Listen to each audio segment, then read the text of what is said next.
Hi ಎಲ್ರಿಗೂ. ಇವತ್ತಿನ ಈ ಸೆಷನಲ್ಲಿ ಜನರಲ್ ನಾಲೆಡ್ಜ್ ಕೆ ಬಗ್ಗೆ ಸ್ವಲ್ಪ ತಿಳ್ಕೊಳ್ಳುವ. ಮೊದಲನೇ ಪ್ರಶ್ನೆ, ಮಹಾತ್ಮ ಗಾಂಧೀಜಿ ಅವರಿಗೆ ರಾಷ್ಟ್ರಪಿತ ಎಂದು ಮೊದಲು ಕರೆದವರು ಯಾರು? ಮಹಾತ್ಮ ಗಾಂಧೀಜಿ ಅವರಿಗೆ ರಾಷ್ಟ್ರಪಿತ ಎಂದು ಮೊದಲು ಕರೆದವರು ಯಾರು? Ravindranath Tagore, Balgangadhar Tilak, Subhash Chandra Bose, Gopalakrishna Gokhale.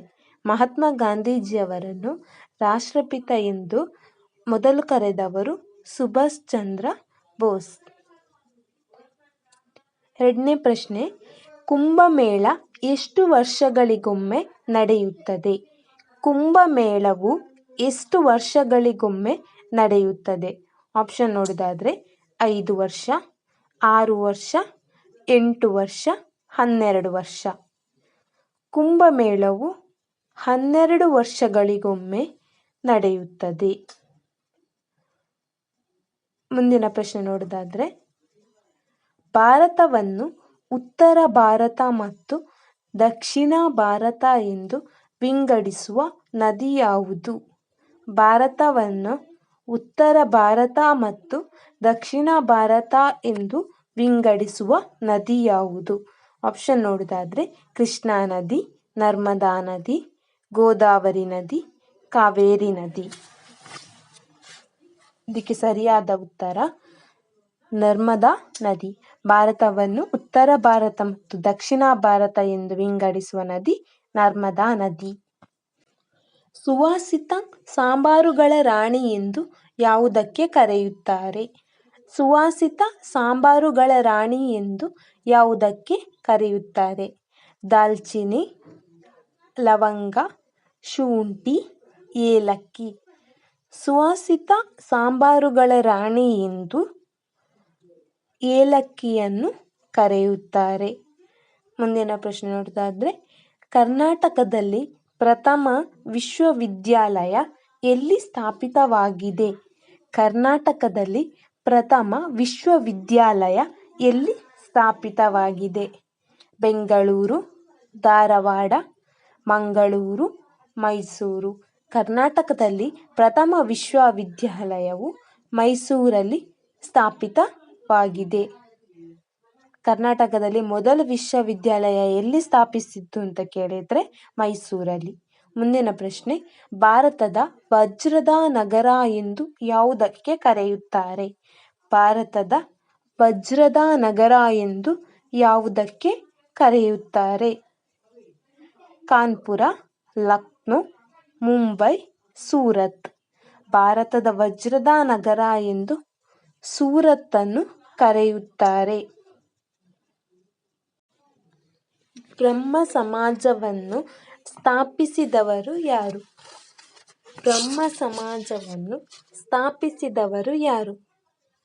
Raja Ram Mohan Roy, Dayananda Saraswati, Gopalakrishna Gokhale, Varthaman Mahavir.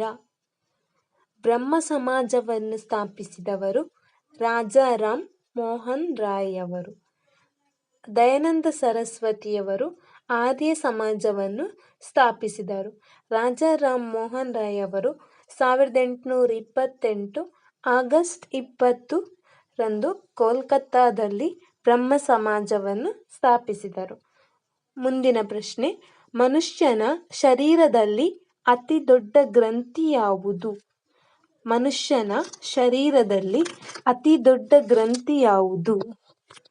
Thyroid, pituitary, liver, pineal. ಮನುಷ್ಯನ ಶರೀರದಲ್ಲಿ ಅತಿ ದೊಡ್ಡ ಗ್ರಂಥಿ ಯಾವುದು ಅಂದರೆ ಲಿವರ್. ಮುಂದಿನ ಪ್ರಶ್ನೆ, ಕರ್ನಾಟಕದ ದೊಡ್ಡ ನಗರ ಯಾವುದು? ಕರ್ನಾಟಕದ ದೊಡ್ಡ ನಗರ ಯಾವುದು? ಆಪ್ಷನ್ 1 ನೋಡೋದಾದರೆ Mysuru, option 2 Bengaluru, option 3 Mangaluru, option 4 Madikeri. ಕರ್ನಾಟಕದ ದೊಡ್ಡ ನಗರ ಎಂದು ಬೆಂಗಳೂರು ನಗರವನ್ನು ಕರೆಯುತ್ತಾರೆ. ಮುಂದಿನ ಪ್ರಶ್ನೆ, ಭಾರತದ ಮೊದಲ ಕೇಂದ್ರ ಚುನಾವಣಾ ಆಯೋಗದ ಆಯುಕ್ತರು ಯಾರು? ಭಾರತದ ಮೊದಲ ಕೇಂದ್ರ ಚುನಾವಣಾ ಆಯೋಗದ ಆಯುಕ್ತರು ಯಾರು? O.P. ರಾವತ್, ಸುಕುಮಾರ ಸೇನಾ, ಕಲ್ಯಾಣ ಸುಂದರಂ, ರಾಜೀವ್ ಕುಮಾರ್. ಭಾರತದ ಮೊದಲ ಕೇಂದ್ರ ಚುನಾವಣಾ ಆಯೋಗದ ಆಯುಕ್ತರು ಸುಕುಮಾರ ಸೇನಾ.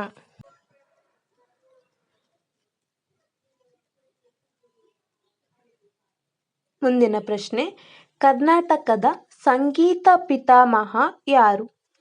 ಕರ್ನಾಟಕದ ಸಂಗೀತ ಪಿತಾಮಹ ಯಾರು? ಕುವೆಂಪು, ಪುರಂದರದಾಸ, ಪಂಪ, ಹಂಸಲೇಖ.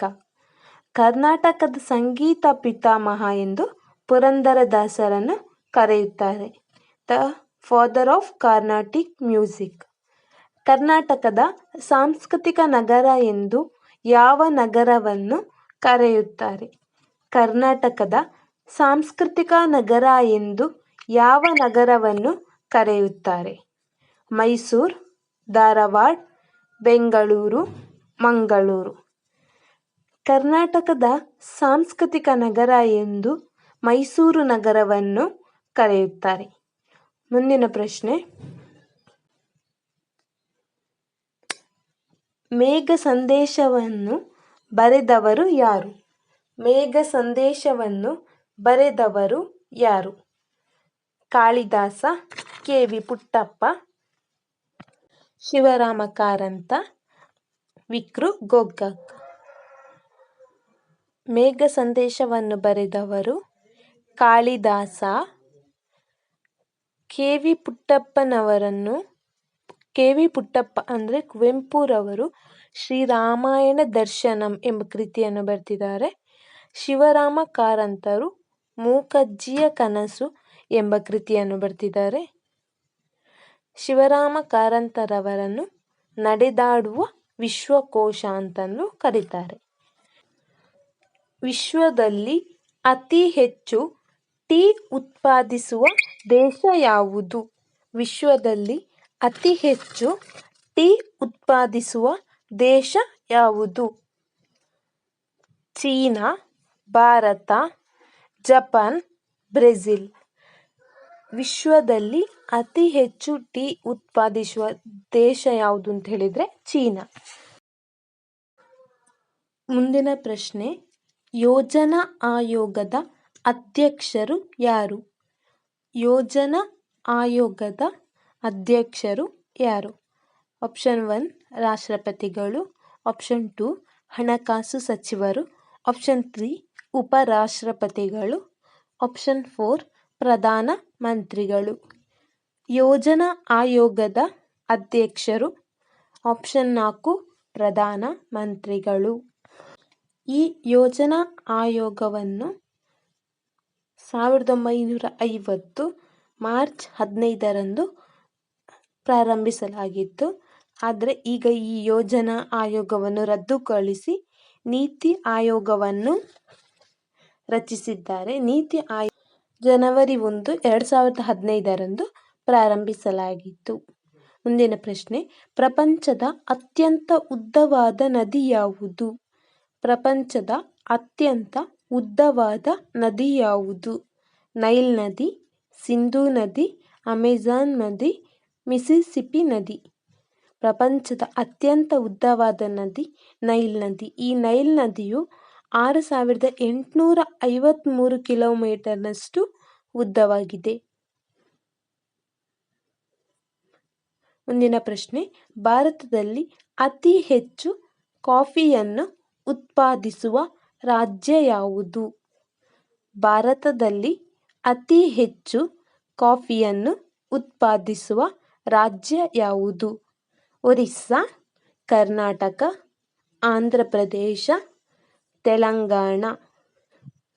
ಭಾರತದಲ್ಲಿ ಅತಿ ಹೆಚ್ಚು ಕಾಫಿಯನ್ನು ಉತ್ಪಾದಿಸುವ ರಾಜ್ಯ ಯಾವುದು ಅಂದರೆ ಕರ್ನಾಟಕ. ಮುಂದಿನ ಪ್ರಶ್ನೆ, ಉದಯವಾಗಲಿ ನಮ್ಮ ಚೆಲುವ ಕನ್ನಡ ನಾಡು ಗೀತೆಯನ್ನು ಬರೆದವರು ಯಾರು? ಉದಯವಾಗಲಿ ನಮ್ಮ ಚೆಲುವ ಕನ್ನಡ ನಾಡು ಗೀತೆಯನ್ನು ಬರೆದವರು ಯಾರು? ಕುವೆಂಪು, ಹುಯಿಲಗೋಳ ನಾರಾಯಣರಾವ್, ಚನ್ನವೀರ ಕಣವಿ, ರವೀಂದ್ರನಾಥ್ ಟಾಗೂರ್. ಇದಕ್ಕೆ ಸರಿಯಾದ ಉತ್ತರ ಆಪ್ಷನ್ 2 ಹುಯಿಲಗೋಳ ನಾರಾಯಣ ರಾವ್. ಮುಂದಿನ ಪ್ರಶ್ನೆ, ಕರ್ನಾಟಕದ ಕಾಶ್ಮೀರ ಎಂದು ಯಾವ ಜಿಲ್ಲೆಯನ್ನು ಕರೆಯುತ್ತಾರೆ? ಕರ್ನಾಟಕದ ಕಾಶ್ಮೀರ ಎಂದು ಯಾವ ಜಿಲ್ಲೆಯನ್ನು ಕರೆಯುತ್ತಾರೆ? ಕೊಡಗು, ಚಿಕ್ಕಮಗಳೂರು, ಹಾಸನ, ಉಡುಪಿ. ಕರ್ನಾಟಕದ ಕಾಶ್ಮೀರ ಎಂದು ಕೊಡಗು ಜಿಲ್ಲೆಯನ್ನು ಕರೆಯುತ್ತಾರೆ.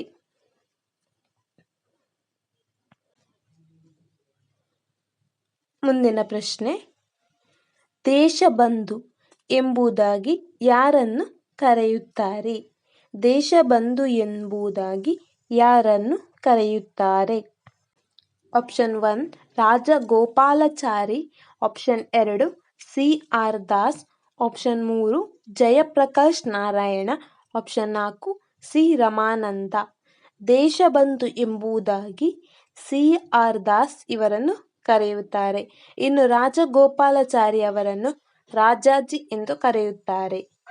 ಜಯಪ್ರಕಾಶ್ ನಾರಾಯಣರವರನ್ನು ಲೋಕನಾಯಕ ಎಂದು ಕರೆಯುತ್ತಾರೆ. ಸಿ.ಎಫ್. ಆಂಡ್ರೂಸ್ ಇವರನ್ನು ದೀನಬಂಧು ಎಂದು ಕರೆಯುತ್ತಾರೆ. ಮುಂದಿನ ಪ್ರಶ್ನೆ, ಕರ್ನಾಟಕದ ದಂಡಿ ಎಂದು ಯಾವ ಸ್ಥಳವನ್ನು ಕರೆಯುತ್ತಾರೆ? Option 1 Shivapura, option 2 Ankola, option 3 Srirangapatna, option 4 Vijayapura. ಕರ್ನಾಟಕದ ದಂಡಿ ಎಂದು ಅಂಕೋಲಾ ಎಂಬ ಸ್ಥಳವನ್ನು ಕರೆಯುತ್ತಾರೆ. ಮುಂದಿನ ಪ್ರಶ್ನೆ, ಕರ್ನಾಟಕದ ರಾಜ್ಯದ ಮೊದಲ ಸಿ.ಎಂ ಯಾರು? ಕರ್ನಾಟಕ ರಾಜ್ಯದ ಮೊದಲ ಸಿ.ಎಂ ಯಾರು? Chief minister of Karnataka Deve Gowda, J F. Patel, Veerappa Moily, Rajendra Prasad. ಕರ್ನಾಟಕದ ಮೊದಲ ಸಿ.ಎಂ ಯಾರು ಎಂಬ ಪ್ರಶ್ನೆಗೆ ಸರಿಯಾದ ಉತ್ತರ ಜೆ.ಎಚ್. ಪಟೇಲ್. ಮುಂದಿನ ಪ್ರಶ್ನೆ, ಕರ್ನಾಟಕದಲ್ಲಿ ಅತಿ ಹೆಚ್ಚು ಮಳೆ ಬೀಳುವ ಸ್ಥಳ ಯಾವುದು? ಕರ್ನಾಟಕದಲ್ಲಿ ಅತಿ ಹೆಚ್ಚು ಮಳೆ ಬೀಳುವ ಸ್ಥಳ ಯಾವುದು? ಆಗುಂಬೆ, ಹುಲಿಕಲ್, ಶಿವಮೊಗ್ಗ, ಮಡಿಕೇರಿ. ಕರ್ನಾಟಕದಲ್ಲಿ ಅತಿ ಹೆಚ್ಚು ಮಳೆ ಬೀಳುವ ಸ್ಥಳ ಯಾವುದು ಅಂದರೆ ಅದು ಹುಲಿಕಲ್. ಮುಂದಿನ ಪ್ರಶ್ನೆ, ಕಥಕಳಿ ಎಂಬುದು ಯಾವ ರಾಜ್ಯದ ನೃತ್ಯ?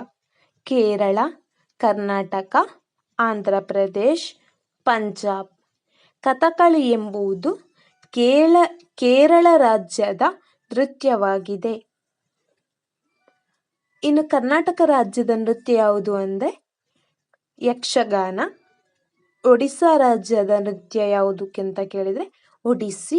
ಆಂಧ್ರ ಪ್ರದೇಶದ್ದು ಕೂಚುಪುಡಿ. ಇನ್ನು ಕೇರಳ ರಾಜ್ಯದ ಪ್ರಮುಖ ನೃತ್ಯಗಳಲ್ಲಿ ಕಥಕಳಿ ಮತ್ತು ಮೋಹಿನಿ ಆಟ್ಟಂ ಇದು ಕೂಡ ಸೇರಿದೆ. ಮುಂದಿನ ಪ್ರಶ್ನೆ, ಗೂಡು ಕಟ್ಟುವ ಏಕಮಾತ್ರ ಹಾವು ಯಾವುದು? ಗೂಡು ಕಟ್ಟುವ ಏಕಮಾತ್ರ ಹಾವು ಯಾವುದು? ಕಟ್ಟು ಹಾವು, ಮಂಡಳದ ಹಾವು, ಕಾಳಿಂಗ ಸರ್ಪ, ಅನೆಕೊಂಡ. ಗೂಡು ಕಟ್ಟುವ ಏಕಮಾತ್ರ ಹಾವು ಯಾವುದು ಅಂದರೆ ಅದಕ್ಕೆ ಉತ್ತರ ಕಾಳಿಂಗ ಸರ್ಪ. ಇನ್ನು ಮುಂದಿನ ವಿಡಿಯೋದಲ್ಲಿ ಇನ್ನಷ್ಟು ಹೆಚ್ಚಿನ ಮಾಹಿತಿ ತಿಳ್ಕೊಳ್ಳುವ. ಈ ವಿಡಿಯೋ ನಿಮಗೆ ಇಷ್ಟ ಆದರೆ ಲೈಕ್ ಮಾಡಿ, ಶೇರ್ ಮಾಡಿ, ಕಮೆಂಟ್ ಮಾಡಿ ಹಾಗೂ ನನ್ನ ಚಾನಲನ್ನು ಸಬ್ಸ್ಕ್ರೈಬ್ ಮಾಡಿ.